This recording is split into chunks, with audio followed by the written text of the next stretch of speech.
said you are alleviated is that your very essence is not evil or corrupt, and this alleviates you from my perspective because I'd forged an idea of the ruling elite as being comprised of terminally corrupted souls. No soul is terminally corrupted. Every soul is a beautiful individuated portion of our one infinite creator. Souls play characters in the game of incarnation. Souls can play some really mean and nasty characters, but underneath the disguise, they will always be beautiful. Remember this, every time one of these beautiful souls mistreats you as a part of their storyline, they're just playing their part, like any good actor does whilst on stage. Be thankful to them for their sacrifice, and learn the lessons they are bringing to you. You say we all mingle between incarnations, but I suspect the nature of our perception and interaction in that realm is not comparable to our earthly methods of interaction, and therefore, as a united entity there'll be no independent laughter. I have a few, what I feel are probably final, questions for you. Not so. Think in terms of individuated souls, who can see and understand that they are not separate, but interconnected. It is an illusion. That space is empty. You will still interact as an individual, yet at the same time, you will see how we are all one. It is difficult to explain in a way that makes third density sense. We just do not have the words or concepts to describe it. We no longer need words where we are going. 1. How do you know all this? And I really mean no. Clearly you have been taught in great depth about the nature of existence. But how do you know this firsthand? How is it more than faith for you? Have you been able to avoid forgetting upon reincarnation? I have made reference to this in my answer to the previous poster. 2. You seem to be suggesting that your methods of physical enslavement are intended to force us into spiritual awakening. But if that is so, why are methods of spiritual suppression used against the general populace? Chemicals, organized religion, sociological? I understand why you obstruct our material lives but not why you obstruct our spiritual development. Think of it as a test. Have you ever noticed how just when you think you've found something that really feels like truth for you, something will come along to make you doubt it, to make you doubt the truth, and in so doing, to also doubt yourself in believing it? It happens all the time. In fact, almost every time you have some new revelation that gets you all excited, and it happens, quite by design. You cannot see this, however, as it's happening beyond third density comprehension, in a realm where everything can be seen as adjoining and relating to everything else. Synchronicity, all a magical part of our infinite creator's ingeniously creative mind, and excellent sense of humor and irony. Can you see how the test works? Just when you find something that you've weighed up and dissected with your discernment, and decided to integrate it into your concept of truth, along comes the challenge to your newfound beliefs, usually in the form of an event, or something that others may say to dissuade you. Your spiritual development, like all other aspects of your progression, is something that you have to work for. How do you know if your newly discovered truth is really true, if you're never tested on it? The test is this. In the face of a challenge, who do you trust? Do you trust what the outside world is showing you? Or, do you hold fast to that which feels like truth, deep within you? That is something you can only answer for yourself. I am sorry I do not have the time left to respond to all of your questions, so I selected the ones I felt to be the most important. I have enjoyed our communication, Sithrall, and am happy to have made your acquaintance. Well, I must press on with more questions. I ask that our infinite creator bless and guide you on your path, and give you the courage of your convictions. Be well, friend. I look forward to meeting up with you when we've completed the game. I have one more question for you, if I may. What question has not been asked as of yet that is most important for us to know, if any? And if there is any, would you consider it asked now? Not sure if this one does any good, but it stuck in my mind last night. An excellent and incisive question to ask. I think what I shall do is to save this question for the very end of our discourse. It will be an effective way to bring our time together to a close.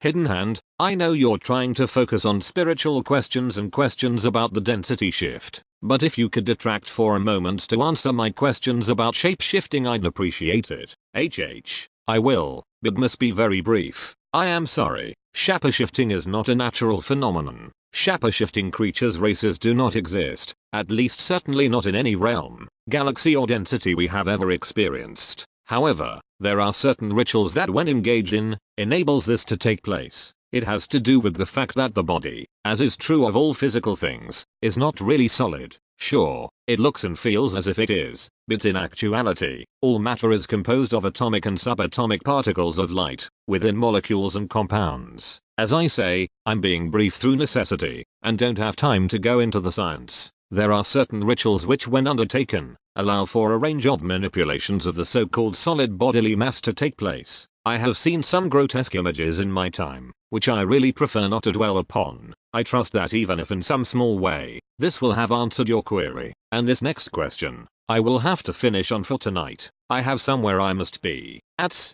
HH. I wish to thank you for your enlightening words. It has been an utmost pleasure of mine to read what you have spoken. I do however have a couple of questions. As I look into myself, I feel, as though I am an old soul who has learned many things and possibilities. How are we to know how far along we have come in regards to obtaining a higher spiritual being during the coming harvest? HH. You are most welcome. Appreciation is always appreciated. I am unsure whether your question refers to now, or once the great harvest is accomplished. I've already touched on what happens after in a few replies, so I'll go with the former. As for now, there is a simple method to check upon your progress. Despite what appears to be going on in the world at large, how loving and harmonious are your personal relationships? Remember that the world is your mirror, casting back at you the reflection of that which you have projected into it. How many arguments do you find yourself engaging in? Is there bitterness and acrimony within the ranks? Do you look at others and think about how you would like to change them? Or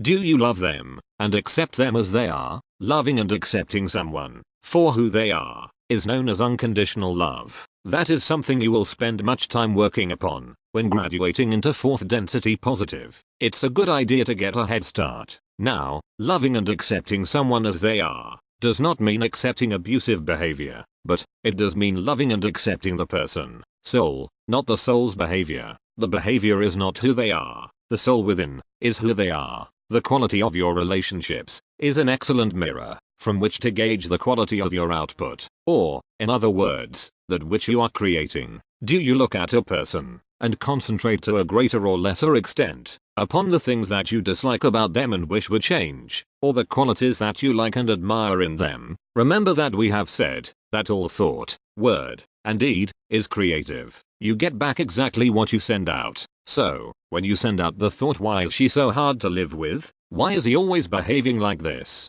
Ask yourself, what exactly are you doing? Now focus here, as this is so obvious, you could miss it, and in fact, most do. Take away the question from your sentence, and essentially, you are saying, she is so hard to live with. He is always behaving like this. Do you see what you are doing? Remember, all thought is creative. You have just created the very behavior in that person that you wish to change, simply because you do not understand the law of radiation and attraction. Now, try an experiment. Take someone in your life that you love, but sometimes have trouble getting along with. Think about the thoughts you have projected about that person, the negative thoughts. Ask yourself, does the behavior that you do not like in that person in any way correspond to the thoughts you have been having about them? If you're honest with yourself, it's a strong bet that it does. Sure, they must have behaved that way in the first place to make you notice that you didn't like it, but we all have off days sometimes. The more you focus on that behavior, the more you are going to see of it. It's just life,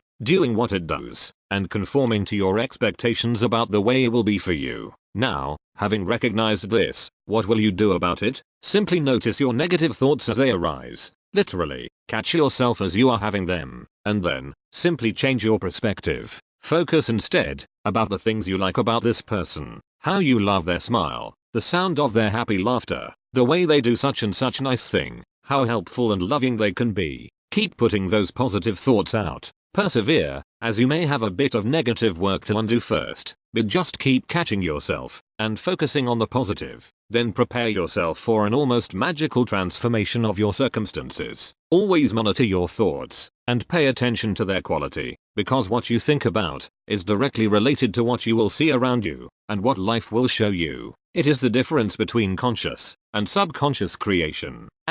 And what of our loved ones, or more appropriately, my soulmate who I love dearly? Will I be able to take this new journey of the harvest alongside my loved ones? That will depend upon whether or not you both graduate, or have to repeat the cycle. Though rest assured, even if for one lifetime you were to be apart, you will always be together in time-space between incarnations. and you will be able to plan many future lives, incarnations, together.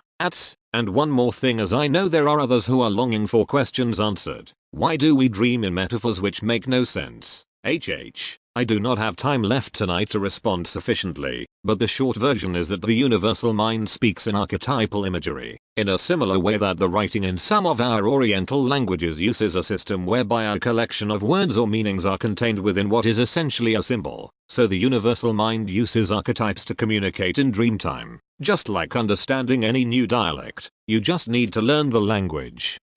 Thank you so very much, I strongly wish I may meet you someday and have a good talk. You are very welcome, and it will happen as you wish. Not now, in this lifetime, but soon, when we have finished playing this game together. No rush though, friend. We've got all the time space in the world. All the time space in creation actually. I must go now for tonight. I shall do my best to reply to as many of you as I possibly can do tomorrow, before I must take my leave. Good night to you all. I ask that our infinite creator bless and watch over you. 5th session. This will be our last session together. I will do my very best to pack in as much as we can. I am sorry for those who must have missed my earlier post from yesterday, which clearly stated that I already have more questions than I have time to answer, and that you have spent the time in writing our new ones. My time is so limited, I am unable to respond to you. I have a long journey I must make shortly, and cannot be late for it. I have always been very confused and not clear on the subject of God. Having been tossed around from religion to religion from my parents, it is hard to discern which God to believe or have faith in. Should I keep on having faith in the fact that the world around me is God and that there is not one particular being that deserves this faith? Religion is either actually created, or at very least, heavily influenced by us. There is no such things as God. God is a human concept, which is a misunderstanding of the original concept of creator. This is further confused, as there are many macrocosmic level creators, or logos. As has been explained previously, God implies some separate entity which is outside of you, which you must supplicate to and worship. Our one infinite creator, and almost all of our logos and sublogos, do not want your worship. They want you to understand creation, and your place within it, as a co-creator. Ultimately, there is a supreme being, in the form of the one infinite creator, but we are all a part of it, rather than its subjects. None of the names given for this supreme being by your religions are the true name, but they are indeed correct, in that there is one supreme being, namely the infinite creator. They just have different concepts about it, which spring from the texts their religion is based upon. Do not worship your infinite creator, but rather live in a state of thanksgiving and service to it, for bringing you into being, and for this amazing game it has created, in which we may forget who we really are, in order to remember, and know ourselves one again, as the creator. So basically the form that we have is actually just a body with bones and skin and so on and so forth. What matters is our soul or being that is inside us that makes us question and deal with our surroundings and life. So when we die, the pain and suffering is just part of our human shell, and has nothing to do with our soul or being, which will carry on into the next life or density.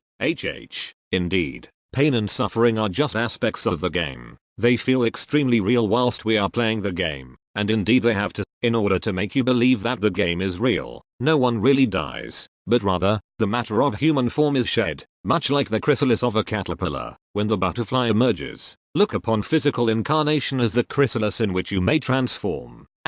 I feel as though I am like Shelby, but have lost my way, or I am just so confused and not in tune with my inner self that I cannot figure out what is my purpose in this game. Is there anything you can shed upon this? Your purpose in the game is to work upon yourself, to grow, develop, and transform yourself into a more positive and loving being. You had certain goals that you planned to achieve before incarnating here, which is the main reason for the veil of forgetfulness being in place, because if you already knew what your goals were, the game would be too easy. Look at the things in your life that you most love to do. Ask yourself what makes you most happy. Experience these things as often as possible, as they will be related to some of the things you chose to put into your soul contract to do here. Also, look at the negative things that often seem to recur during your lifetime. It will be highly likely that these are also things that you chose to come here to work upon. Let us say, for example, that you chose to come here to work upon patience during this incarnation. You will likely find that you have a tendency towards impatience,